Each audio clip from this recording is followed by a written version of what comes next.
बाळा, मी तुला एक गोष्ट सांगतो. एक माणूस होता, त्याचे 3 मित्र होते आणि त्या माणसाच्या मृत्यूच्या अखेरच्या समयी ते 3ही मित्र त्याला भेटायला आले.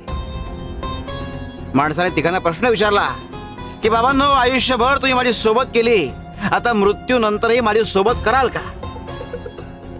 त्यावर पहिला मित्र म्हणाला की आयुष्यभर मी तुझी सोबत केली, मात्र आता माझा नाईलाज आहे. दुसरा मित्र म्हणाला की मी तुझी सोबत तुझे अंत्यविधी पूर्ण होईपर्यंत करू शकतो. तिसरा मित्र म्हणाला की मी आयुष्यभर तुझी सोबत केली आणि मृत्यूनंतरही मी तुझी सोबत करेन. हे 3 मित्र कोण होते ठाऊक आहे? धन, कुटुंब आणि कर्म. धन तोवर तुमची सोबत करतं जोवर तुम्ही जिवंत असता. कुटुंब तोवर तुमची सोबत करतं जोवर तुमचे अंत्यविधी पूर्ण होत नाही. मात्र कर्म